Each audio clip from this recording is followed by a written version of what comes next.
CM ಆದ ಬಳಿಕ ಮೊದಲ ಬಾರಿಗೆ ಸ್ವಕ್ಷೇತ್ರಕ್ಕೆ ಭೇಟಿ ನೀಡಿದ ಡಿಕೆ ಶಿವಕುಮಾರ್ಗೆ ಬೆಂಬಲಿಗರು ಅದ್ಧೂರಿ ಸ್ವಾಗತ ಕೋರಿದ್ದಾರೆ. 4 ದಶಕಗಳಿಂದ ರಾಜಕೀಯವಾಗಿ ಬೆಳೆಸಿದ ಕ್ಷೇತ್ರದ ಜನತೆಗೆ ಸಿಎಂ ಡಿಕೆ ಕೃತಜ್ಞತೆ ಅರ್ಪಿಸಿದ್ದಾರೆ. ಕಣ್ಣು ಹಾಯಿಸುವಷ್ಟು ದೂರಕ್ಕೂ ಜನ ಡಿಕೆ ಡಿಕೆ ಎಂಬ ಜೈಕಾರ, ನೆಚ್ಚಿನ ನಾಯಕನಿಗೆ ಹೂವಿನ ಸುರಿಮಳೆ, ಸೇಬು ಹೂವಿನ ಬೃಹತ್ ಹಾರ. ಇದು ಡಿಕೆಶಿ ಕೋಟೆ. ರಾಜ್ಯದ ಗದ್ದುಗೆ ಗೆದ್ದ ಕನಕಪುರದ ಬಂಡೆಯ ಸ್ವಾಗತಕ್ಕೆ ಹರಿದು ಬಂದ ಬೆಂಬಲಿಗರ ಕೋಟೆ. ನಾಡಿನ ಆಡಳಿತ ಚುಕ್ಕಾಣಿ ಹಿಡಿದು ತವರು ಕ್ಷೇತ್ರಕ್ಕೆ ಬಂದ ಮನೆಮಗ ಡಿಕೆ ಶಿವಕುಮಾರ್ಗೆ ಕನಕಪುರದಲ್ಲಿ ಸಿಕ್ಕ ಭರ್ಜರಿಯಾದ ಅದ್ಧೂರಿಯಾದ ಅಮೋಘವಾದ ಸ್ವಾಗತವಿದು. ಸಿಎಂ ಪಟ್ಟಕ್ಕೇರಿದ ಬಳಿಕ ಇದೇ ಮೊದಲ ಬಾರಿಗೆ ಡಿಕೆ ಶಿವಕುಮಾರ್ ಕನಕಪುರಕ್ಕೆ ಭೇಟಿ ಕೊಟ್ಟಿದ್ದಾರೆ. ತಮ್ಮ ಸೀಮೆಯ ಜನರಿಗೆ ಕೃತಜ್ಞತೆ ಸಲ್ಲಿಸೋಕೆ ಕೃತಜ್ಞತಾ ಸಮರ್ಪಣಾ ಪ್ರವಾಸ ಕೈಗೊಂಡಿದ್ದಾರೆ. ಈ ಥ್ಯಾಂಕ್ಸ್ ಗಿವಿಂಗ್ ರ್ಯಾಲಿಯ ಸಂಭ್ರಮ ಹೇಗಿತ್ತು? ತನ್ನನ್ನ ಬೆಳೆಸಿದ ಜನರಿಗೆ ಡಿಕೆ ಹೇಳಿದ್ದೇನು ಅನ್ನೋದನ್ನೇ ತೋರಿಸ್ತೀವಿ. ಅದಕ್ಕೂ ಮುನ್ನ ಬೆಂಗಳೂರಿನಿಂದ ಕನಕಪುರಕ್ಕೆ ಹೊರಟಿದ್ದ ಡಿಕೆ ಝೀರೋ ಟ್ರಾಫಿಕ್ ತಪ್ಪಿಸಲು ಸಿಲ್ಕ್ ಇನ್ಸ್ಟಿಟ್ಯೂಟ್ ವರೆಗೂ ಮೆಟ್ರೋದಲ್ಲಿ ಪ್ರಯಾಣಿಸಿದ್ರು. ಸುಮ್ಮನೆ ಟ್ರಾಫಿಕ್ ಎಲ್ಲ ಸಮಸ್ಯೆ ಆಗದ್ ಬೇಡ ಅಂತೇಳಿ ಮೆಟ್ರೋ ತಗೊಂಡಿದ್ದೀನಿ. ಇಲ್ಲಿಂದ ಟ್ರಾಫಿಕ್ ನಿಂತಿದೆ ಇಲ್ಲಿವರೆಗೂ. ಸೊ ಜನನು ಮೀಟ್ ಮಾಡಿದ್ದೀನಿ, ಟೈಮು ಸೇವ್ ಮಾಡಿದ್ದೀನಿ. ಮೆಟ್ರೋದಲ್ಲಿ ಪ್ರಯಾಣ ಮಾಡ್ತಿದ್ದಾಗ ಜನರೊಂದಿಗೆ ಆತ್ಮೀಯವಾಗಿ ಬೆರೆತರು, ಮಾತುಕತೆ ನಡೆಸಿದ್ರು, ಬಾಲಕಿ ಒಬ್ಳಿಗೆ ಚಾಕ್ಲೇಟ್ ಕೊಟ್ರು. ಈ ವೇಳೆ ಪ್ರಯಾಣಿಕರು ತಮ್ಮ ಸಂತೋಷವನ್ನ ಹಂಚಿಕೊಂಡ್ರು. ಹೀಗೆ ವಿಧಾನಸೌಧದಿಂದ ಸಿಲ್ಕ್ ಇನ್ಸ್ಟಿಟ್ಯೂಟ್ ವರೆಗೆ ಮೆಟ್ರೋದಲ್ಲಿ ಪ್ರಯಾಣಿಸಿದ ಡಿಕೆ ಶಿವಕುಮಾರ್ ಬಳಿಕ ತಮ್ಮ ವಾಹನದಲ್ಲಿ ಕನಕಪುರಕ್ಕೆ ತೆರಳಿದ್ರು. ಕನಕಪುರದ ಹಾರೋಹಳ್ಳಿಗೆ ಡಿಕೆ ಎಂಟ್ರಿ ಆಗ್ತಿದ್ದಂತೆ ಅಭಿಮಾನದ ಹೊಳೆಯೇ ಹರಿದಿತ್ತು. ಆಂಜನೇಯ ಸ್ವಾಮಿ ದೇವಸ್ಥಾನದಿಂದ ಬಸ್ ಸ್ಟ್ಯಾಂಡ್ ಸರ್ಕಲ್ ವರೆಗೆ ರೋಡ್ ಶೋ ನಡೆಸಲಾಯಿತು. ರೋಡ್ ಶೋ ವೇಳೆ ಬೆಳ್ಳುಳ್ಳಿ, ಹಸಿಮೆಣಸಿನಕಾಯಿ, ಒಣಮೆಣಸಿನಕಾಯಿಯಿಂದ ಮಾಡಲಾಗಿದ್ದ 20 ಅಡಿಯ ಬೃಹತ್ ಹಾರವನ್ನ ಕ್ರೇನ್ ಮೂಲಕ ಹಾಕಲಾಯಿತು.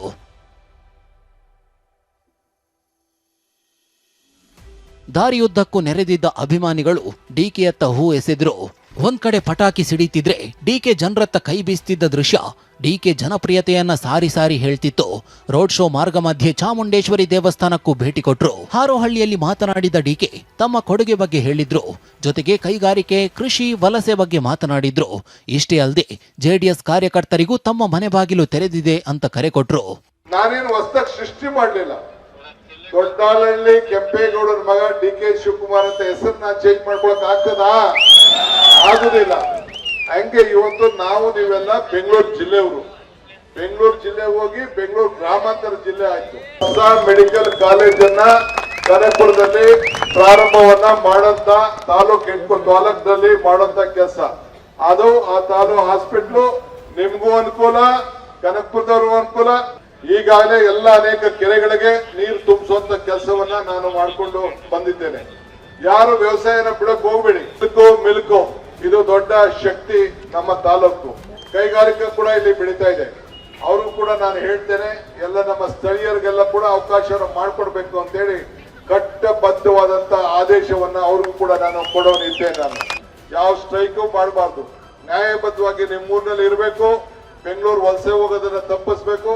ರಾಮನಗರದಲ್ಲಿ ಮತ್ತು ಆರೋಳಿಲಿ ನಾನು ಹೇಳಿದ್ದೇನೆ, ಬಡವರಿಗೆ ಸೈಟ್ ಹಂಚೋದು, ಯಾರ್ಯಾರಿಗೆ ತಲೆ ಇದೆ ಆ ತಲೆ ಮೇಲೆ ಸೂರು ಇರಲೇಬೇಕು ಅನ್ನೋದು ಕೂಡ ನಾನು MLA ಗೆ ಹೇಳಿದ್ದೀನಿ.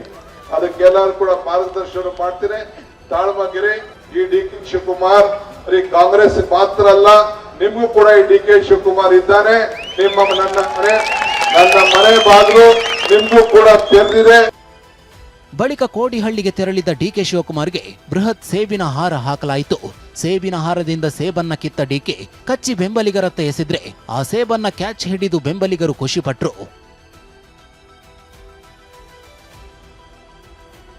ಕೋಡಿಹಳ್ಳಿಯಲ್ಲಿ ಮಾತನಾಡಿದ ಡಿಕೆ ಶಿವಕುಮಾರ್ ಧನ್ಯವಾದ ಅರ್ಪಿಸುವ ಜೊತೆಗೆ ಜೈಲಿನ ದಿನಗಳನ್ನ ನೆನೆದ್ರು. ನಾನು ಬರೀ 2 ವರ್ಷಕ್ಕಷ್ಟೇ ಮುಖ್ಯಮಂತ್ರಿ ಆಗಿರ್ಬೇಕಾ ಎಂದು ಕೇಳುವ ಮೂಲಕ 2028ರಲ್ಲೂ ಕಾಂಗ್ರೆಸ್ ಅನ್ನ ಗೆಲ್ಲಿಸಿ ಆಗ್ಲೂ ನಾನೇ ಮುಖ್ಯಮಂತ್ರಿಯಾಗಿ ಮುಂದುವರಿಯುವ ಸದ್ಬಯಕೆಯನ್ನು ತೆರೆದಿಟ್ರು. ನನ್ನನ್ನ ಬಿಜೆಪಿಯವರು ಜೈಲು ಕಳಿಸಿದಾಗ, ಬೇರೆ ಪಾರ್ಟಿಯವರು ಸಂಚು ಮಾಡಿದಾಗ ನಿಮ್ಮ ಪ್ರಾರ್ಥನೆ, ನಿಮ್ಮ ಸಂಕಲ್ಪ, ನಿಮ್ಮ ಕಣ್ಣೀರು, ನಿಮ್ಮ ನೋವು, ನಿಮ್ಮ ದುಃಖ, ನಿಮ್ಮ ತುಮಾನ, ಯಾವ ರೀತಿ ನೀವು ಹೋರಾಟವನ್ನು ಮಾಡಿದ್ರಿ, ಯಾವ ರೀತಿ ಕೊರಗಿದ್ರಿ, ಆ ಶಕ್ತಿ, ಆ ಶ್ರಮ, ಆ ಫಲ, ಆ ಪ್ರಾರ್ಥನೆ ಇವತ್ತು ಸಿಕ್ಕಿ ನಿಮ್ಮ ಸೇವೆಯನ್ನ, ಈ ರಾಜ್ಯದ ಜನತೆಯನ್ನ ಸೇವೆಯನ್ನು ಮಾಡಲು ಒಂದು ದೊಡ್ಡ ಅವಕಾಶ ಇವತ್ತು ಸಿಕ್ಕಿದೆ.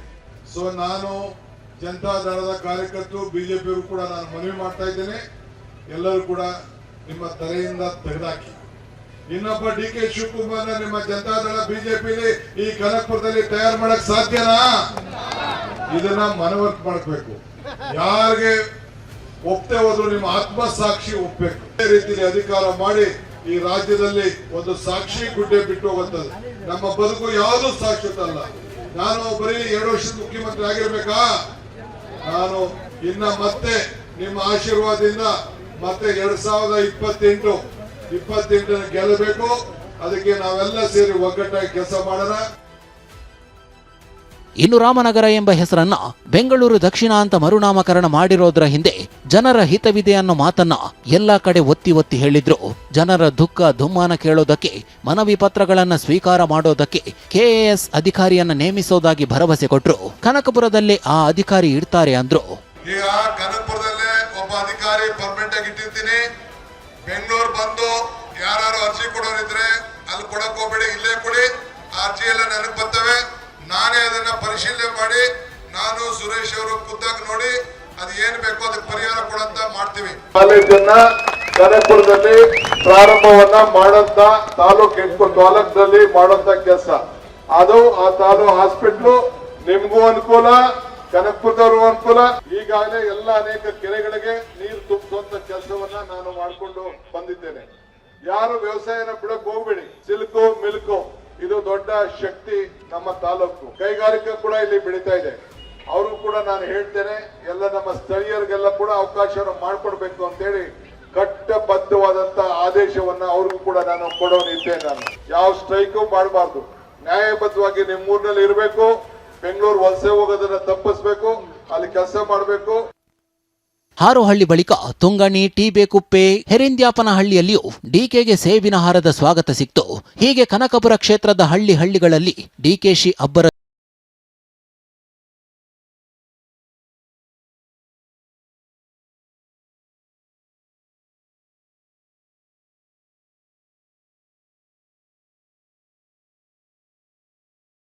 ಹಾದಿ ಎಷ್ಟೇ ದೊಡ್ಡದಾಗಿರ್ಲಿ, ಅದರ ಆರಂಭ ಯಾವ ಮಣ್ಣಿನಿಂದ ಆಯಿತು ಎಂಬುದನ್ನ ನಾಯಕರು ಮರೆಯೋದಿಲ್ಲ.